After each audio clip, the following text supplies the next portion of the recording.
The bidding war for her life felt more like an afterthought. The air inside the Antrellian Trade Hub's auction hall was thick, clogged with the sickly sweet stench of unwashed bodies, burnt circuitry, and stale alcohol.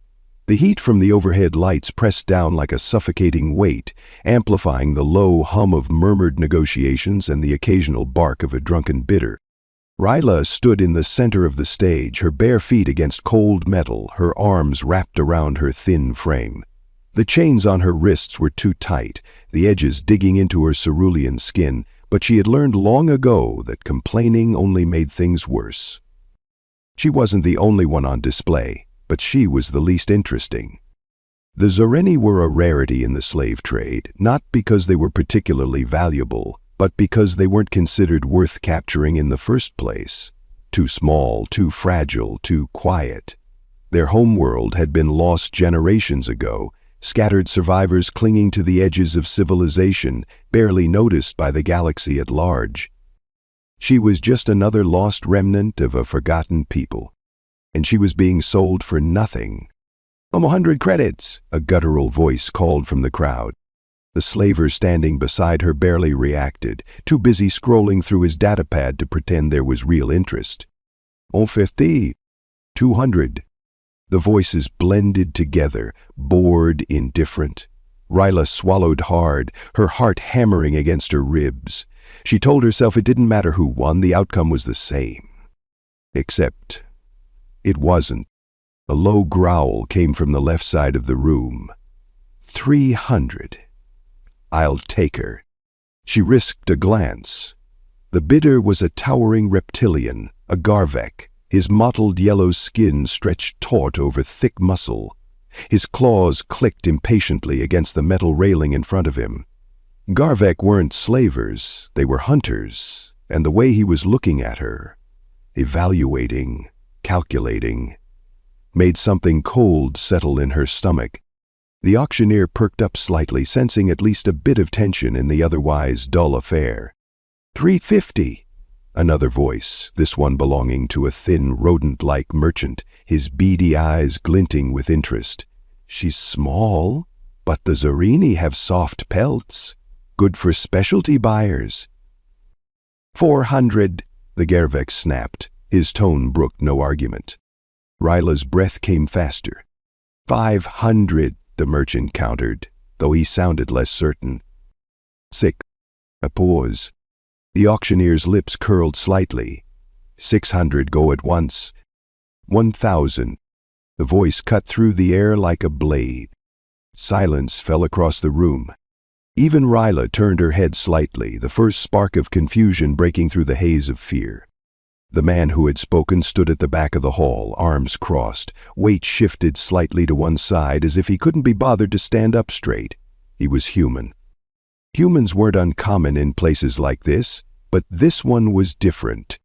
His presence carried weight. He wasn't dressed like a noble or some soft-skinned bureaucrat playing at being dangerous. His gear was worn but well kept, mercenary-grade plating over dark fabric, a sidearm holstered at his hip. He had the kind of build that spoke of strength, but not the overbearing, brutish sort that relied on intimidation alone. His black hair was streaked with silver at the temples, and his face bore faint scars, memories of past fights, past battles. His gaze was unreadable, but there was a sharpness there, something calculating. Ryla didn't know why, but the moment he spoke, the room shifted. The Garvek turned slowly, his slitted eyes narrowing. 1,000? You're overpaying. The human, Derek, she heard someone mutter, shrugged. Maybe. She's not worth that much. Don't care. The Garvek let out a slow, rumbling snarl, but he didn't bid again. Neither did the merchant. The auctioneer, sensing an opportunity to end this quickly, slammed his gavel down. Sold! And just like that, Ryla's life changed hands. The transaction was finalized in seconds.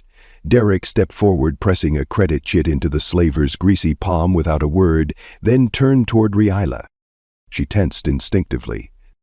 He didn't reach for her, didn't grab her wrist or shove her forward like she expected. Instead, he simply jerked his chin toward the exit. Come on. She hesitated. His gaze flicked back to her, unreadable. "Unless you'd rather stay here." She moved before she could think better of it. The walk through the auction house was a blur. The corridors were tight, the walls lined with dim red lighting that flickered from poor maintenance. The scent of burnt ozone and rust clung to the air, mixing with the distant sound of more auctions, more voices selling lives away. She was used to it, but this time was different, because this time she wasn't sure where she was going. Derek led her through a side entrance into the docking bay. The ship waiting for them wasn't the sleek, polished kind that belonged to traders or aristocrats. It was a gunship, battle-worn but sturdy, its hull dark and marked with old impact scars. Iron Rave, she had no idea what that name meant, but it was painted across the side in bold, slightly faded lettering. Derek stopped at the bottom of the ramp and turned toward her. "You hungry?" Ryla blinked.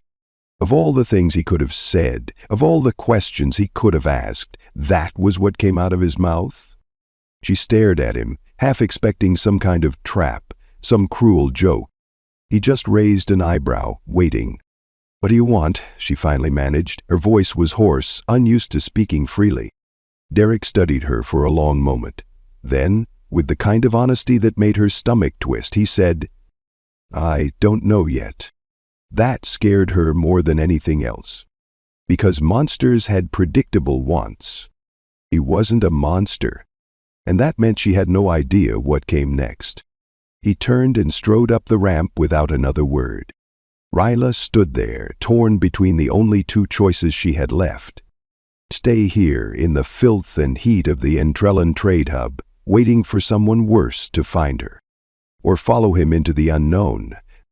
Her feet moved before her mind made the decision. And for the first time in her life, she didn't know if she was walking toward freedom or another kind of cage. The ship's interior was dimly lit, bathed in the soft glow of overhead panels that flickered occasionally, as if deciding whether to keep working. The air smelled of metal, old leather, and something vaguely smoky. Engine grease, maybe. It was warmer than the auction house, but not by much. Still, to Ryla, it felt different. The cold of that stage had been suffocating. This cold was just normal. She stood at the entrance, hesitant, feeling the subtle shift beneath her feet as the Iron Raven powered up. The hum of the ship's core thrummed through the floor, steady and strong, like the heartbeat of a sleeping beast. Derek walked ahead without looking back, moving with the ease of someone who had done this 1,000 times. No hesitation, no second-guessing. He tossed a small duffel onto a worn-out chair near the main console, then started flipping switches. The dashboard lit up, casting sharp blue and orange hues across his face. "Close the hatch," he said. Ryla's fingers twitched, but she didn't move. Derek sighed and stood, walking past her to slap a control panel on the wall. The ramp hissed shut, sealing them inside. The shift in pressure made her ears pop. And that was it. She was officially off that station. Not free, not yet, but gone. Derek settled back into the pilot's seat, running through pre-flight checks with the kind of quiet efficiency that suggested he barely had to think about it. He didn't look at her. He didn't tell her to sit. He just worked, as if she wasn't even there. Ryla wasn't sure if that was better or worse. She hovered near the edge of the room, scanning her surroundings. The cockpit was utilitarian, functional but not sleek. This wasn't the kind of ship that belonged to traders or diplomats. It was built for endurance, for surviving things most ships wouldn't. He'd seen vessels like this before. And the people who piloted them. Mercenaries, bounty hunters, killers. Her fingers curled into the fabric of the oversized tunic she had been given back at the auction house. Her pulse was still racing, but she forced herself to steady her breathing. No sudden movements, no questions. She would figure out what he wanted soon enough.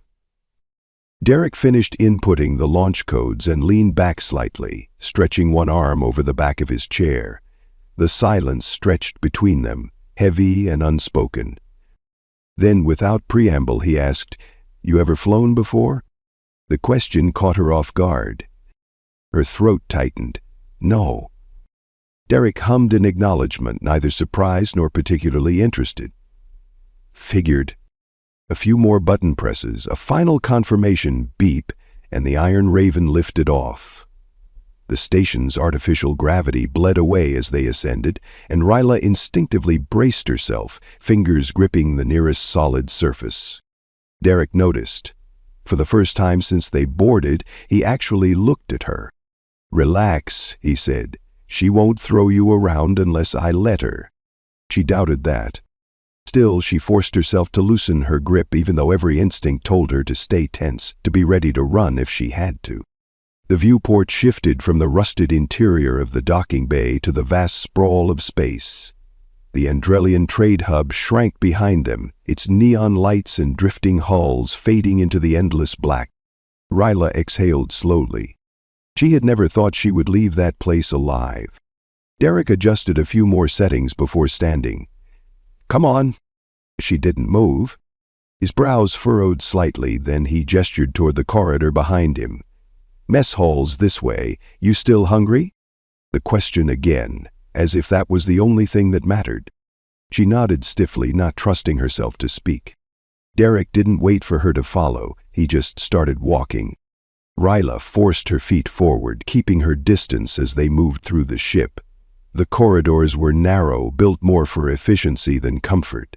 She could see signs of wear, the occasional patched panel, a flickering light that hadn't been fixed, but nothing about it felt neglected. This was a working ship. A lived-in ship. The mess hall was small, just a metal table bolted to the floor with a few chairs scattered around it. Derek moved toward a storage compartment, pulling out a ration pack and tossing it onto the table. "Not exactly gourmet, but it won't kill you," he said. Ryla stared at the package. It was standard emergency rations, the kind used on long-haul freighters or military outposts. Nutritionally balanced, barely edible. Still, she took it. Her hands were steady as she peeled back the seal, but only because she had spent years training herself not to let them shake. The first bite was bland but warm, and it hit her empty stomach like a punch. Derek leaned against the counter, arms crossed, watching her. Not closely, but enough to make her aware of it. "So," he said after a moment, "what's your plan?" Ryla paused mid-bite. Wait. The idea was almost laughable. People like her didn't have plans. They survived. They endured. That was it. She swallowed hard. "I don't know." Derek didn't react. He just nodded, as if he had expected that answer. "Yeah," he said. "Figured that too." Silence again. She hated it. Her fingers tightened around the edge of the ration pack. She needed to know, needed to understand. "Why did you buy me?" she asked, forcing herself to meet his gaze. Derek held her stare for a long moment, then exhaled through his nose, like he had been waiting for that question. "Didn't like the other bidders," he said simply. That wasn't an answer. Not really. Ryla clenched her jaw. "That's not a reason." Derek smirked faintly. It was enough of one. Something about that response set her on edge. It was too casual, too dismissive. No one spent 1,000 credits on someone for that reason. She swallowed back the frustration rising in her throat. If he was playing a game, she didn't understand the rules yet. "Are you a slaver?" she asked bluntly. Derek blinked. Then he let out a short, sharp laugh. "No, mercenary. Then, what do you want?" Derek tilted his head slightly, as if considering his own answer. "Haven't decided yet." That scared her more than anything else, because it meant her fate was still unwritten. He pushed away from the counter. "Get some rest," he said. "We've got a long flight ahead." Then he left. Ryla sat there for a long time, the weight of those words settling over her like a second skin. She had no chains around her wrists, no collar around her throat. But she wasn't free. Not yet. And the worst part? She wasn't sure if she wanted to be. Ryla lay on the thin mattress of the sleeping berth, staring at the ceiling. The steady hum of the iron raven filled the small space, vibrating through the metal walls like a heartbeat. It was the only sound in the room, but her mind was anything but quiet. She had spent her entire life adapting to sleep anywhere, in any conditions. Cold cargo holds, damp storage compartments, even the hard floors of back-alley shelters where every shadow held a threat. Sleep had never been a luxury. It had been a necessity. A stolen thing, taken in short, restless moments whenever she could afford it. But here, in this unfamiliar berth on Derek's ship, she couldn't find rest. Her body was exhausted, her muscles sore from tension she had carried all day. Her thoughts raced, looping over the same questions with no answers. Why had Derek bought her? What did he really want? She had asked him outright, and he had given nothing but vague responses, shrugs, short phrases, half-answers that told her nothing. But no one spent 1,000 credits just to play the hero. There was always a price. Ryla sighed, shifting onto her side. The blanket he had given her was rough but warm. She wasn't cold. She wasn't hungry. She wasn't chained. And yet the feeling of captivity hadn't left her. After what felt like hours, she gave up on sleep. Moving carefully, she pushed the blanket aside and slipped out of the berth, her bare feet making no noise against the cool floor. The Iron Raven was eerily quiet at night. Or maybe it was just that she wasn't used to this kind of silence. The places she had been before had always been filled with sound, distant voices, the hum of overcrowded ventilation systems, the ever-present presence of other people.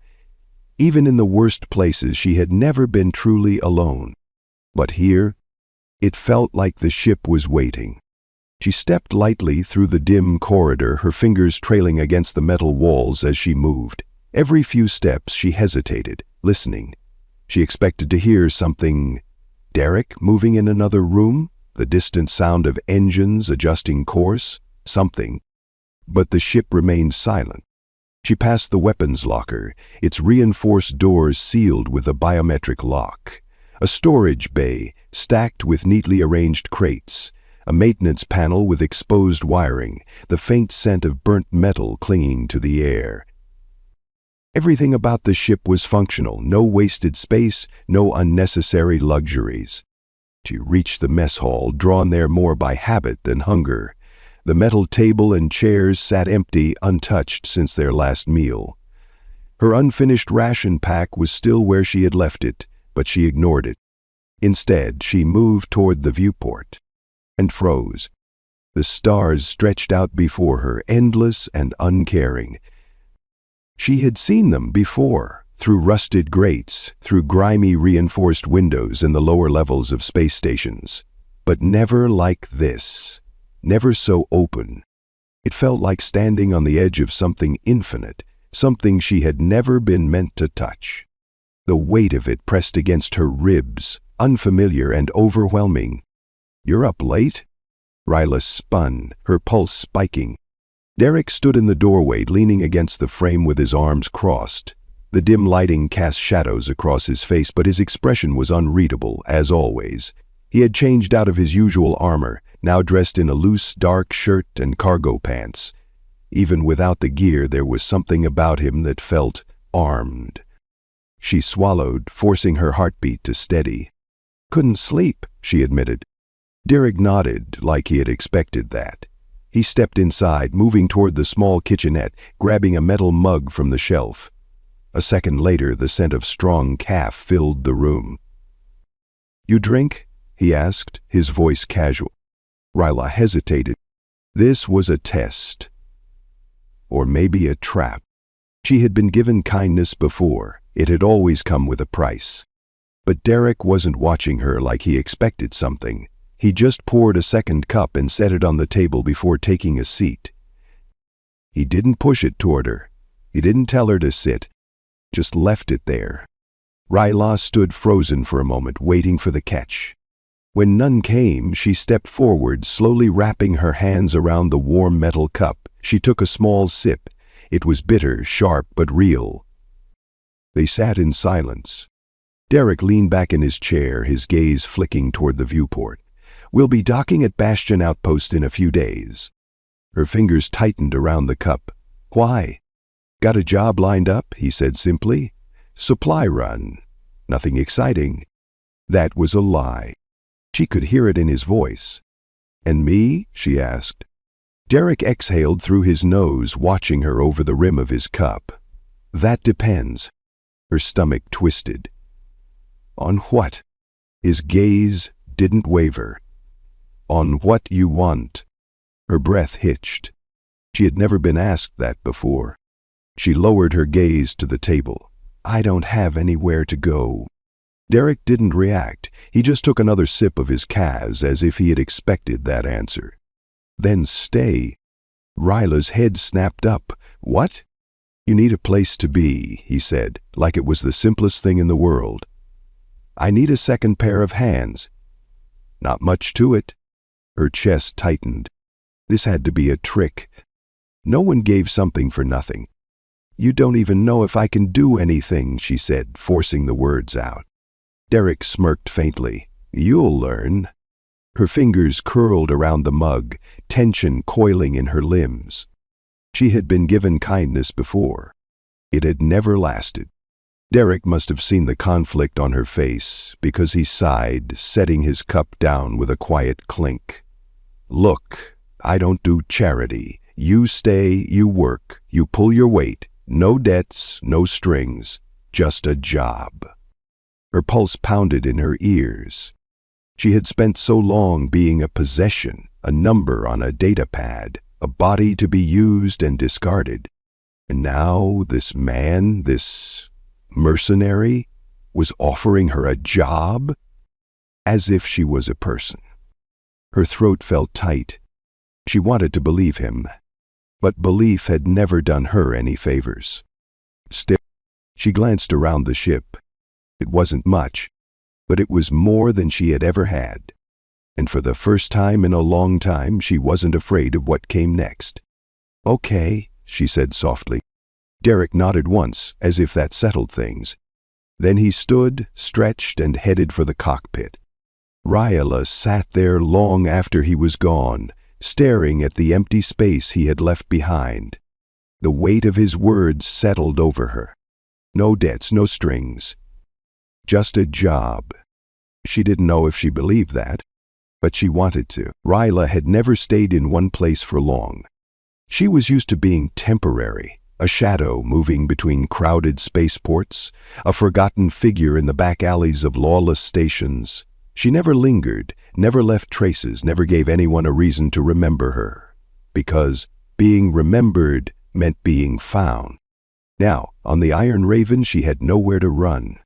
The ship was large enough to move around without feeling caged, but small enough that every step felt like it echoed. Every corridor, every compartment was a reminder that she was here, not drifting between places like she always had. The thought unsettled her.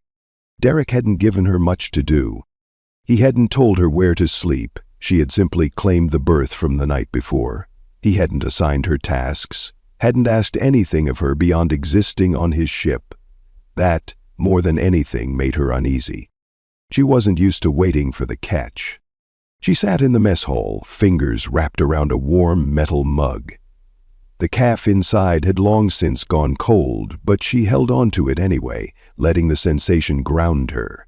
She stared at the dull metal table, listening to the steady hum of the ship. Silence. It wasn't empty. She had lived in places where silence meant danger, where the absence of sound meant someone was lurking, waiting for a moment of weakness. But the Iron Raven's silence was different. It was steady, unrushed. Like the ship itself, didn't expect anything from her. She didn't trust it. The quiet was broken by the sound of something heavy dropping onto the counter. She flinched before she could stop herself. Derek stood at the entrance, a metal crate in one hand, a fresh cup of calf in the other. He didn't acknowledge her reaction, if he had even noticed it at all. "You're up early," he said, setting the crate down and grabbing a ration pack from the storage compartment. Ryla exhaled slowly. You say that like you weren't already awake. Derek smirked, pouring himself a cup of coffee. Fair point. She watched as he leaned against the counter, arms crossed, sipping his drink like he didn't have a single concern in the world. He was impossible to read. Calm, controlled, always just there. She hated not knowing what people wanted from her. Ryla set her mug down carefully. What do you actually do? Derek raised an eyebrow. I thought you figured that out already. Mercenary, she guessed. Sometimes smuggler? On occasion. Her jaw clenched. That's not an answer. Derek exhaled, setting his mug down. I take jobs. Some legal, some not. Cargo runs, security contracts, the occasional retrieval job. Retrieval, she echoed. You mean bounty hunting? Derek shrugged. If the price is right. Something in her stomach turned cold. She should have known. People like him, people who lived on the edges of civilization, didn't have clean records. But the idea of him being a bounty hunter didn't fit. He hadn't treated her like prey. You planning to sell me? She asked. Derek went still. For a brief moment there was no smirk, no teasing remark, just silence. Then he sighed, rubbing a hand over his jaw. If I wanted to sell you, I wouldn't have wasted 1,000 credits just to keep those bastards from getting you. His voice was calm, steady, but there was an edge to it, something beneath the surface.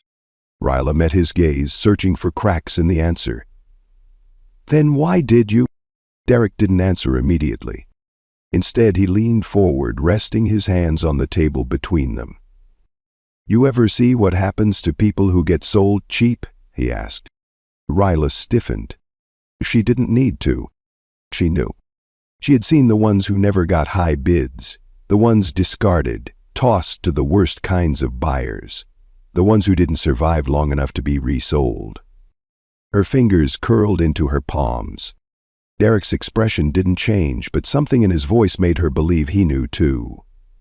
You're not the first person I pulled out of a place like that, he said, and you won't be the last. Ryla swallowed hard. It still didn't make sense. No one did something for nothing. No one spent credits on a lost cause unless they expected something in return. And yet, Derek hadn't asked for anything. She didn't know if that made him more dangerous or less. The silence stretched between them.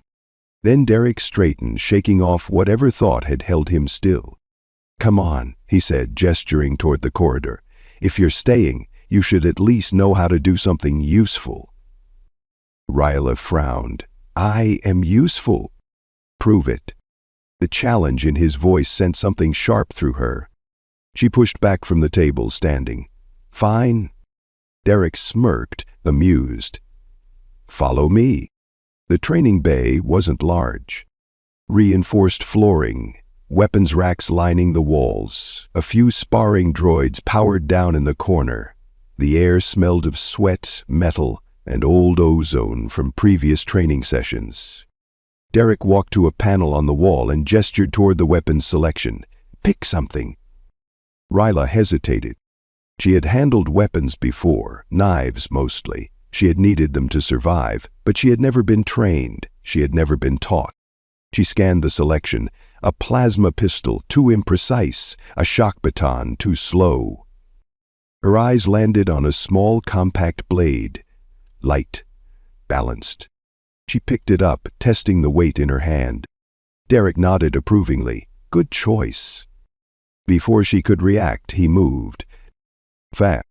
A quick shift forward, a flick of his wrist. Her knife was gone before she even realized what had happened.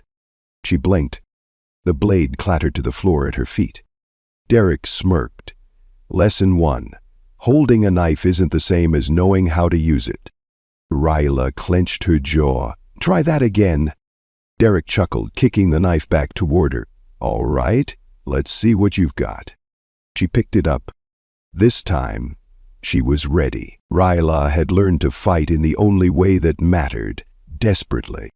She had never been taught proper techniques, never trained under an experienced mentor, She had fought because she had needed to, because losing meant something worse than pain. Her weapons had always been whatever she could grab, a broken pipe, a rusted blade, her own fists when there was nothing else. She had never fought to win. She had fought to escape. And that was the problem. The moment she lunged at Derek, he sidestepped easily, his movements controlled and effortless. Before she could even process what had happened, his hand closed around her wrist, twisting just enough to make her drop the blade. Again, the weapon clattered to the floor and she clenched her jaw, yanking her arm free. She was breathing heavily, but he wasn't even winded. "That's the second time you've done that," she muttered. Derek smirked. "Maybe don't make it so easy." Raella glared at him, bending to retrieve the knife. The weight of it felt different now, less like a weapon, more like a lesson she hadn't learned yet. The training bay was small but functional, the reinforced flooring built to absorb impacts. The air smelled faintly of metal and sweat, the walls lined with weapon racks and sparring droids that hadn't been activated. The lighting was dim, casting soft shadows over the space, making it feel like they were standing in the calm before a storm. Derek stood a few paces away, his posture relaxed, arms hanging loosely at his sides. He wasn't even armed. That made it worse. "You want to keep trying, or do you want to actually learn?" he asked. Raella rolled her shoulders, adjusting her grip on the blade. "I am learning." Derek tilted his head. "No, you're reacting." His eyes flicked over her stance, analyzing every shift in her weight, every movement she made. "You fight like someone who expects to lose." The words hit harder than she expected. She had never thought about it before, never questioned how she fought. She had survived this long. That had been enough. Hadn't it? She exhaled slowly, forcing herself to adjust her stance. "All right," she muttered. "Show me." Derek gave a slight nod. "Try again." She did. This time, she didn't just throw herself at him. She watched him, his balance, the way his weight shifted just before he moved. When he dodged, she adjusted, twisting her body mid-strike, aiming for his ribs instead of where he had been. It still wasn't enough. Derek caught her wrist again, but this time there was a brief moment where she almost slipped past him. It wasn't victory, but it was closer than before. A flicker of something passed over his face, approval maybe, but it was gone before she could be sure. "Better," he admitted. She flexed her fingers, shaking out the tension in her wrist. "You're holding back." Derek smirked. "You want me to break your arm? That's not very practical." She narrowed her eyes. "I want you to stop treating me like I'm fragile." His expression shifted. The amusement faded slightly, replaced by something else, something unreadable. Then, without warning, he moved. Fast. Before she could react, he swept her legs out from under her. She hit the floor hard, the impact rattling through her bones. Her breath left her in a sharp gasp. Derek crouched beside her, resting his forearm on his knee. "You're not fragile," he said, his voice calm. "But you're untrained, and right now, you fight like someone who's waiting to be beaten." Raella pushed herself up, ignoring the ache in her limbs. "You want to learn?" Derek continued. "Then stop thinking about surviving. Stop thinking about running. You fight like you plan to win." She held his gaze. Something cold and stubborn settled in her chest. "Fine," she said. Derek grinned. "Then get up." She did.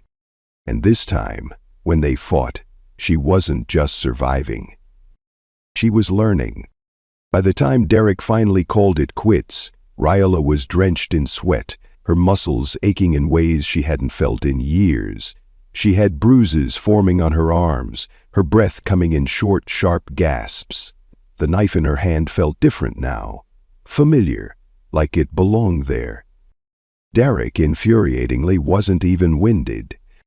"Not bad," he said, stretching his arms behind his head. "Few more rounds and you might actually land a hit." She shot him a glare but didn't waste energy arguing. She knew a compliment when she heard one. He tossed her a water canister and she caught it, drinking greedily. "Tomorrow," Derek said, "we'll work on getting you to stop telegraphing your movements. Right now, I can see every attack coming before you make it." Ryla lowered the canister. "You want me to be a fighter?" "I want you to not die," Derek corrected. "You're on my crew now. That means knowing how to handle yourself." "Crew." The word settled strangely in her chest. She wasn't sure she believed it yet. Derek didn't push, he just nodded toward the exit. "Get some food, you'll need it." She hesitated, then nodded. As she turned to leave, Derek spoke again. "Ryla." She stopped, glancing back. Derek's expression was unreadable. "You can win," he said. The words caught her off guard. They shouldn't have mattered. But somehow they did. The Iron Raven sliced through the dark void of space, its engines a steady hum beneath Ryla's feet. The ship had become familiar in a way she hadn't expected. Its narrow corridors, its dim lighting, the scent of metal and ozone that clung to the air. It was no longer just Derek's ship. It was her home. And right now that home was under attack. A sudden jolt rocked the ship, throwing her off balance. She slammed into the bulkhead, catching herself with one hand before she hit the ground. The warning lights flickered red, casting long, shifting shadows along the walls. Derek's voice cut through the chaos over the intercom. "Ryla, get to the cockpit now." She didn't waste time questioning him. Her feet pounded against the metal flooring as she ran, dodging loose equipment that had been thrown from the shelves. The Iron Raven wasn't built for luxury, but it was built to last. Except right now, it felt like the whole ship was groaning under the weight of something far worse than turbulence. When she burst into the cockpit, Derek was already at the controls, his jaw set, eyes scanning the displays with practiced efficiency. "What the hell is going on?" she demanded. "Parrots," he said, voice tight. "They must have picked up our trail when we left Bastion Outpost. They're trying to force us to dock." Ryla's stomach twisted. She knew what that meant. Pirates didn't just take cargo, they took everything, ships, supplies, and people. "How do we stop them?" she asked. Derek didn't answer immediately. His fingers moved across the console, adjusting the ship's trajectory, rerouting power. The Iron Raven shuddered under another impact, and the external sensors flared with proximity warnings. "Shields are holding for now," he said, "but they're running interference. They're not trying to destroy us. They want us alive." Ryla swallowed hard. That wasn't comforting. Derek turned to her. "Weapons bay, second locker on the left. There's a rifle inside. Bring it here." She hesitated for half a second before bolting down the corridor. She had been in the weapons bay before, but this was different. The hum of the ship's systems was now accompanied by the distant thud of energy blasts against the hull. It felt like the whole ship was waiting, holding its breath. She yanked open the locker and grabbed the rifle. It was heavier than she expected, its grip cool against her palms. When she returned to the cockpit, Derek was already adjusting their position. He took the rifle from her without a word, checking the charge before tossing it onto the co-pilot's seat. "Strap in," he ordered. She barely had time to obey before the ship dropped. Her stomach lurched as the Iron Raven dove hard to the left, engines flaring as Derek pushed the thrusters to full. The stars outside blurred as they veered into a sharp roll, narrowly avoiding another blast from the pursuing ship. Derek's knuckles were white against the controls. If we can't outrun them, we're going to have to outsmart them. Ryla's breath came fast. "How?" A smirk ghosted across his lips. "Ever seen a dead ship before?" She blinked. "What?" Before she could finish the thought, Derek cut the engines. The sudden silence was deafening. The hum of the thrusters vanished, the artificial gravity flickering for half a second before stabilizing. The ship lurched, but then nothing. They were drifting. Dead in space? Ryla's heart pounded. "Derek!" "Quiet," he muttered. His eyes were locked onto the sensors, his breath slow and controlled. "Let's see if they take the bait." The pirate vessel slowed, its weapons powering down just slightly as it approached. They were scanning, waiting. Ryla's fingers curled into her seat. Every instinct screamed at her to run, to fight, to do something. But she forced herself to stay still, to trust him. Seconds stretched into eternity. Then the pirate ship moved in closer. Derry's hand hovered over the controls, waiting, calculating. The moment they were within range, he slammed the throttle forward. The Iron Raven roared back to life, engines blazing as they surged toward the enemy's ship at an impossible angle. "Hold on," Derek shouted. Ryla barely had time to brace before he fired. The ship's forward cannons unleashed a barrage of energy, catching the pirates off guard. Their shields flickered violently under the assault, alarms flashing across their hull. They had expected easy prey. They hadn't expected Derek. The enemy vessels swerved hard, trying to adjust, but Derek was already ahead of them. He twisted the Iron Raven into a tight spin, bringing them behind the pirate ship before they could retaliate. A second blast rocked their hull, and then silence.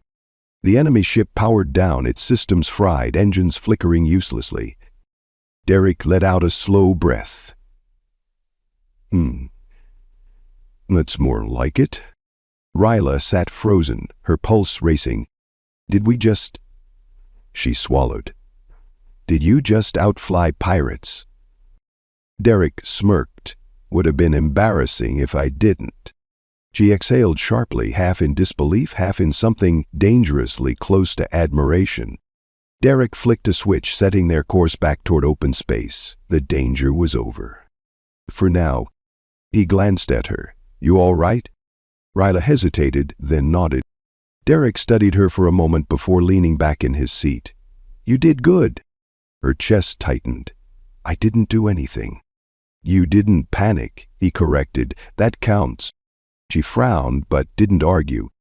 Silence settled between them, different from before, the kind of silence that wasn't empty, but understood. For the first time, she wasn't thinking about escaping. She wasn't thinking about what Derek wanted from her. She was thinking about what came next. And for the first time in her life, she was ready to find out. The Iron Raven drifted through the quiet vastness of space, the hum of the engine steady beneath Ryla's feet. The tension of the pirate attack had faded, but it still clung to her like static in the air. Unseen, but impossible to ignore. She had fought alongside Derek. She had trusted him. And for the first time in a long time, she wasn't running. That thought unsettled her more than it should have. She found herself in the mess hall, fingers absently tracing the rim of a metal cup. The calf inside had long gone cold, but she hadn't moved to get another. The weight of exhaustion pressed against her bones, but her mind refused to quiet. She had survived, but survival wasn't the same as winning. The sound of boots against metal broke her thoughts. Derek entered the room, rolling the stiffness from his shoulders as he crossed to the counter. He didn't say anything at first, just grabbed a ration pack and leaned against the counter as he tore it open. "You good?" he asked eventually, not looking up. Ryla hesitated. That was the question, wasn't it? She had been through worse. She had lived through worse. A pirate attack was nothing compared to the things she had seen, the things she had survived. But it had been different this time. She had had something to lose. "I'm fine," she said. Derek snorted. "Sure you are." She frowned. "What's that supposed to mean?" He tossed a piece of dried protein into his mouth, chewing thoughtfully. "Means I saw your hands shaking when you strapped in back there. Saw the way you clenched your jaw, like you were waiting for the worst." Ryla's fingers curled around her cup. Habit. Derek studied her for a long moment. Then he pushed away from the counter, moving toward her with an ease that was almost lazy, except it wasn't. Derek never just moved. Everything he did was deliberate, controlled. He pulled out the chair across from her and sat, resting his arms on the table. "You ever been in a fight like that before?" he asked. She exhaled through her nose. "Not in a ship, not with someone else at the controls." Derek nodded, as if that answer didn't surprise him. He leaned forward slightly. You ever wonder what happens when you don't expect the worst? She blinked. What? You fight like someone who's already lost, Derek said simply, like you're bracing for the hit before it comes. A muscle tightened in her jaw. That's what surviving is. Derek tilted his head slightly. Maybe. But you're not just surviving anymore, Ryala. Something about the way he said her name sent a strange warmth through her chest. She looked away. That doesn't change anything, doesn't it? She hated that he asked questions like that. Hated that he made her think about things she had spent years ignoring. She set her cup down, suddenly restless. Derek caught her wrist. It wasn't a harsh grip, not even tight, just solid. Her breath caught. You don't have to run, he said quietly. Ryla swallowed hard. She didn't move. Derek didn't either. The warmth of his skin against hers sent a ripple of something unfamiliar through her, something she didn't have a name for. She had been touched before, but not like this, not without expectation. He wasn't holding her back. He was holding her here. For a long moment, neither of them spoke. Then, slowly, Derek released her wrist, his fingers lingering for just a second longer than necessary before he leaned back in his chair. Get some rest, he said, his voice quieter than before. You earned it. Ryla nodded, but she didn't move right away. She could still feel the ghost of his touch against her skin, and for the first time in her life, she wasn't sure if she wanted to pull away. The Iron Raven floated in the quiet vastness of space, the battle behind them, but something else lingering in the air between them, unspoken, unresolved. Viola sat in the co-pilot's seat, staring out into the darkness, the soft glow of the console casting faint light across her face. She wasn't used to stillness. Not the kind that wasn't waiting for the next disaster, the next fight, the next desperate escape. But here, in this moment, the ship was silent, steady. She was here, and she wasn't alone. Derek was beside her, his hands resting loosely on the controls, though the autopilot was engaged. He wasn't looking at her, but she could feel the weight of his awareness, the way he always seemed to know exactly where she was, what she was thinking, before she said a word. They had fought together, survived together, and now there was nothing left to do but feel. She exhaled slowly. You never told me where we're going next. Derek's lips twitched slightly, but his gaze stayed on the stars. Does it matter? Ryla hesitated. It should have, it used to. She had spent her whole life needing an exit plan, needing to know where she would land before she ever let her feet touch the ground. But now, she shook her head. No, I guess it doesn't. Derek finally looked at her then, studying her with that same quiet intensity he always did.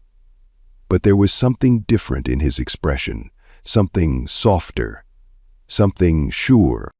You really staying then? He asked. She turned to him, holding his gaze. Do you want me to? His jaw shifted slightly, but his eyes didn't waver.